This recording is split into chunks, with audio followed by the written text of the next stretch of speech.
Welcome back to the dinner party. We're getting ready to cook your entree now. Braised brisket from Tallgrass Beef, stuffed pasta, and spigarello. So, you got a beautiful brisket here, all natural, grass-fed. We're gonna cut a nice portion of it. Go to the fatty end with all the flavor in it. So we're gonna take the good part of the brisket. We're gonna braise it in a Staub casserole. Start off by browning it just to get the color and the caramelization on the meat and render out some of the fat. And the fat is great and gives the meat a lot of flavor. And this is kind of inspired by a dish called brajol, which I grew up making here on the south side. A big part of this dish is that everything that goes into it winds up on the plate.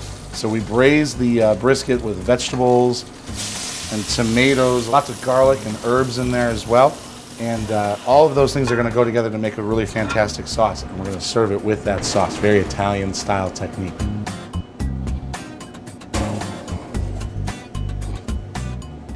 Now we're going to let that cook for about 6 hours. In the meantime, I'd like you to meet Billl Kurtis from Tallgrass Beef and let him tell you how this wonderful product is raised. Hi, Kevin. Hey, buddy. You have a good start here. Yeah, well, we had a great product to start with. You know, it's such a good example. I'd like to emphasize one thing that we don't really talk about a lot in the whole grass-fed movement. Of course, we have the usual suspects: no hormones, no antibiotics, been in grass all its life, no feedlots.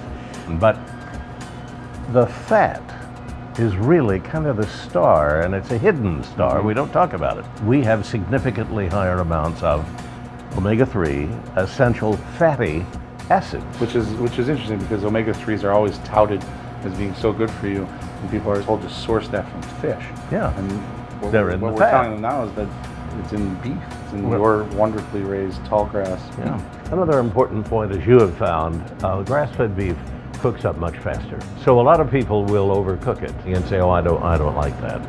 Grass-fed is not corn-fed. Right. They are two different pieces of meat, and we should treat them as such. Right. And once we respect that and each for what it is, then we can handle it, like you. So I'm going to stand right over here and let you start. I don't want to interrupt Miro in the middle of a genius piece. So great to have you. There we go. Thank you, Kevin. Thank you. Okay, so we've taken the beef out after 6 hours, let it cool a bit.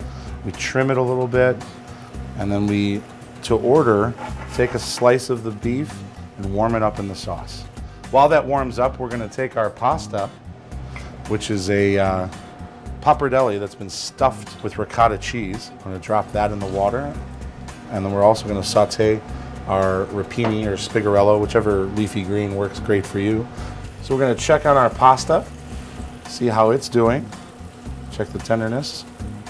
Feels like it's ready. Drop it into the pan with our butter. Throw a little chopped parsley on the whole thing. And then we're ready to plate it up.